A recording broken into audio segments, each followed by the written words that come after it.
Yesa ndagusuhuje nanone rero wowe inshuti yakadasohoka wowe mukunzi wa Kigali Source TV tubana umunsi ku munsi mu biganiro byacu bigiye bitandukanye mu ma interviews agiye atandukanye. Ndabashimira cyane mbikuye ku ndiba y'umutima kandi nkomeza kubasaba abatarakanda subscribe kugira ngo mwihute muyikande nyine kugira ngo dukomeze kugenda turushaho kugira imbaraga zituma tubategurira ibindi bintu byiza.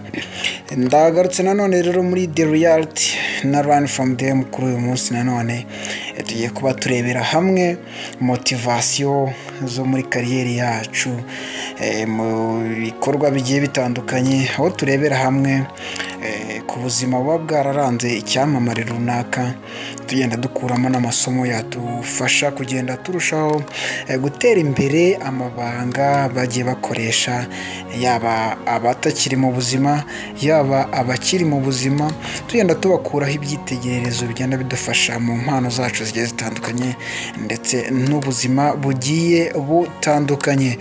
Kuri mikoro nanone buri kumwe nanjye Angelman nk'ibisanzwe. Kuri uyu munsi tugiye kurebera hamwe ku mateka n'ubuzima byaranze icyamamare muri ruhago y'isi, ruhago ya Afurika muri rusange. Yitwa Samuel Eto'o Fils, umunyakameruni wakoze byinshi cyane bigiye bitandukanye. Ni mu kanya gato nyuma y'akaruhuko tuza turebera hamwe Samuel Eto'o Fils ni muntu ki, yageze kuki, ni iki urugendo rwe rutoroshye nk'umunyafurika nk'umwirabura rwagenda rufasha buri wese ukurikira Kigali Source TV, by'umwihariko mu kiganiro The Reality na Run From Them tugenda turebera hamwe nyine inama zikubiye mu rugendo rwe. Ntujye kure, ni mu kanya gato cyane, ndagaruka mu kanya.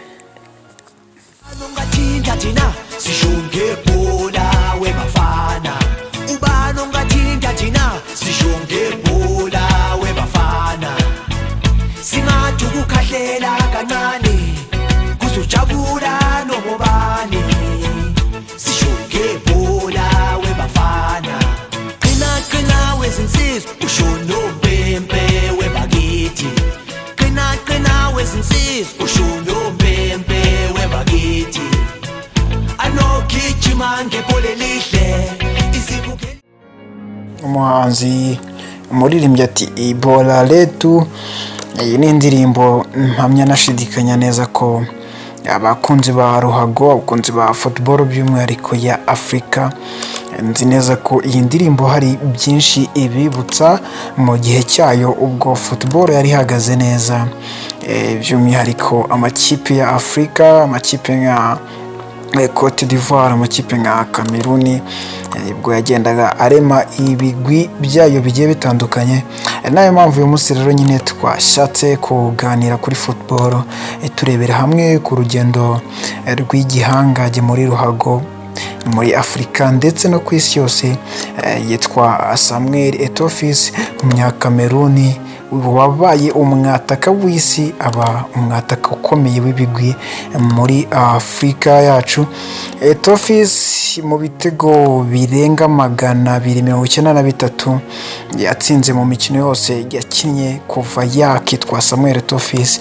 Ibitego bigera kuri 56 yatsindiye igihugu cye cya Cameroon mu mikino irenga 118 yakiniye iyi kipe y'igihugu, bimuhesha kuba ari Samuel Eto'o Fils kuri uyu munsi wa none turi kugarukaho.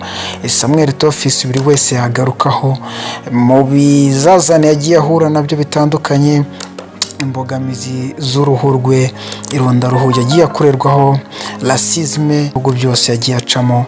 Byonyine birahagije kuba ari motivation yawe wowe ukurikira Kigali Source TV muri uyu munsi wa none. Birahagije ko byakongerera imbaraga wowe ugenda ucika ingufu muri kariyeri yawe isanzwe, kuko nawe yabashe guhanyanyaza akageza ku bigwi bye, navuga ku mateka akomeye kugeza uyu munsi wa none undi munyafurika atarapfa kugeraho byoroshye.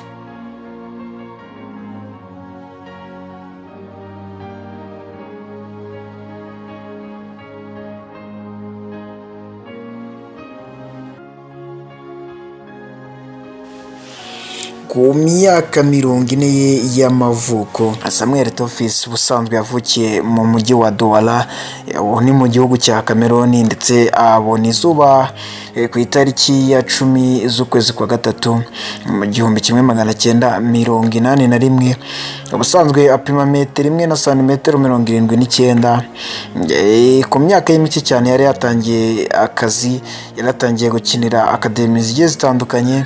Yanyuze mu akademi yitwa Tangi Sports Academy yo mu gihugu cy'iwabo muri Cameroon, ndetse aza kuhava yerekeza mu akademi ka Real Madrid yo mu gihugu cya Espagne, aho yaje gukomeza kugenda yitabwaho n'abatoza ba Real Madrid nyine bagira ngo barebe ko bamuzamura mu ekipe ya mbere, ndetse nawe akaba yakina Real Madrid nk'uko byahoze ari inzozi ze nk'uko nawe yagiye abitangaza kenshi.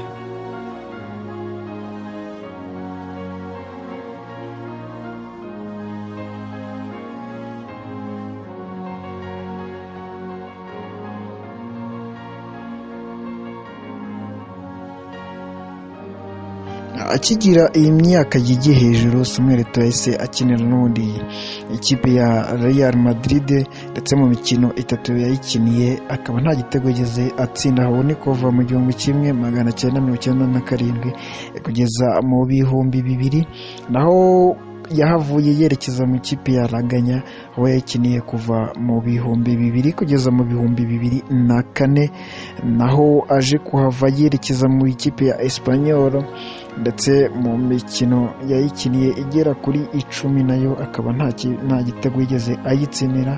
Aho naho yaje kuva yerekeza mu ikipe ya Mallorca aho yayitsindiye ibitego 48 mu mikino 120, ndetse aha niho yaje kuva yerekeza mu ikipe y'ikirangirire FC Barcelona, naho yaje kuhakina imikino igera ku 144, ndetse muri iyi mikino yose aza gutsindamo ibitego bigera ku 108. urumva ko yari umwataka mu by'ukuri ubasha. Aha yaje kuhava mu 2009, benshi murabizi yerekeza mu ikipe ya Inter de Milan. Aha naho yaje kuhakina imikino igera muri 67, ndetse abasha gutsindamo ibitego bigera kuri 33 byose. Naho mu 2011 nibwo yavuye mu Butaliyani yerekeza mu gihugu cy'Uburusiya aho yakiniye ikipe ya Anzima Kachkara, ndetse ayitsindira ibitego 25 mu mikino 53 yose. Aha yaje kuhava yerekeza muri Chelsea yo mu Bwongereza, aho ni muri 2013 kugeza mu 2014, aho yakiniye imikino igera kuri 21 yose abasha gutsindamo ibitego 9. Naho muri Chelsea ahava yerekeza muri Everton, abenshi murabizi aho yakiniye imikino 14, ndetse agatsindamo ibitego bigera kuri 3. aho ngaho naho yavuye yerekeza muri Sampdoria, ndetse mu mikino 18 abasha gutsindamo ibitego 2. ngira ngo ibi ni bimwe mu byaranze kariyeri ye. Ikipe yakiniye zose ntitwazivuga ngo tuzirangize, gusa nyine abenshi mu bakunzi ba football ndetse abenshi ba football yo muri Afurika mukaba ibi byose mubizi. Niyo mpamvu kuri ubu tugiye kugenda tugaruka nyine ko byagiye biranga kariyeri ye, ubuzima busanzwe nyuma yo guhagarika kariyeri ya football ya Samuel Eto'o.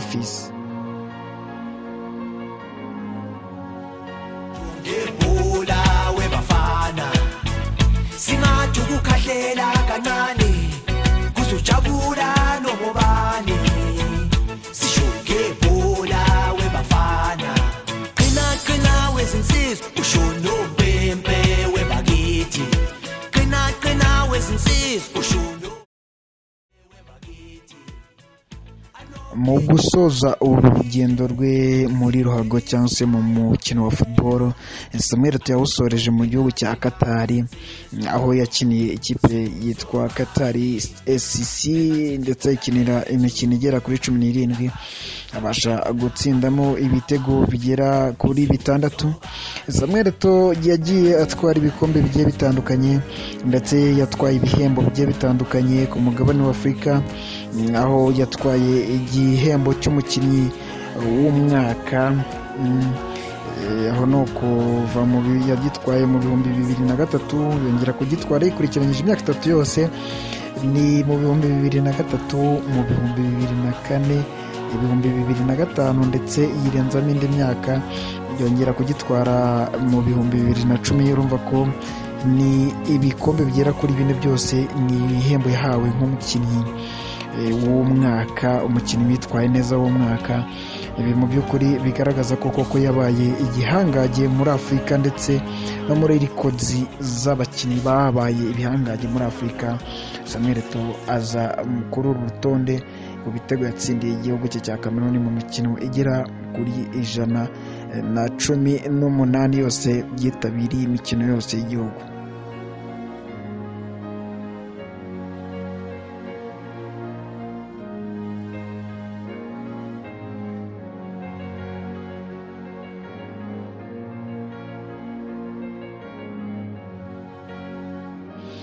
Samuel Eto'o kandi nyuma yo guhagarika cyangwa se gusoza kariyeri ye mu mupira w'amaguru, yagiye agaragara mu bikorwa by'ubumuntu, charity actions, ibikorwa bijyanye no gufasha ikiremwamuntu, ngaho yagiye ashinga amafondasiyo atandukanye agamije gufasha abatishoboye ndetse no kugarura amahoro muri Afurika. Ahanganye no mu Rwanda benshi murabyibuka aho yaje mu Rwanda ndetse agasiga mu mikino nyine ujyanye no gushakisha inkunga yo gufasha abacikacumu ba jenoside yo muri 1994 yakorewe Abatutsi.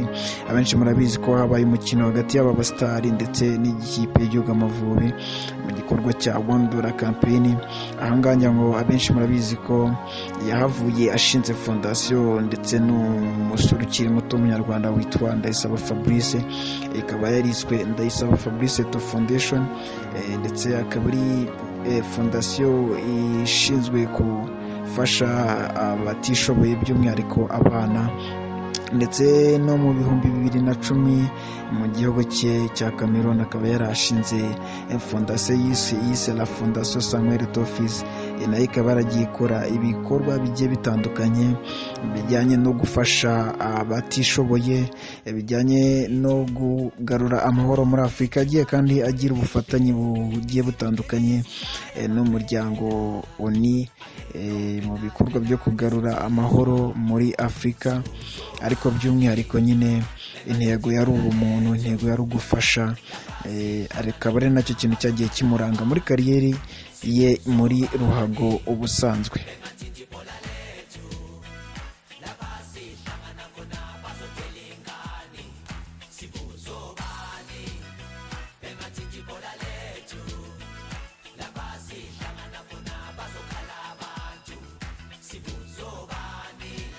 Urugendo rwa Samuel Eto'o ubu warugarukaho ntabwo twarurangiza, niyo mpamvu duhiniye hano, ariko ngira ngo n'abasanzwe bamuzi mu buzima busanzwe bazi ko yabaye indwanyi cyane, kandi bazi ko yashiritse ubute ndetse yarazi icyo ashaka, niko twavuga, kuko kugira ngo agere ku nzozi ze, kugira ngo abashe kugera ku izina afite uyu munsi wa none, igihangage muri ruhago, nuko yagiye yirengagiza byinshi byagiye bimugora mu mpano ye, byinshi byagiye bimwitambika muri kariyeri ye, murabizi cyane nyine bijyanye n'uruhu rwe, ariko byose yabashije kubyima amatwi ndetse akomeza kugenda yongera umurava kugeza ubwo abaye igihangage.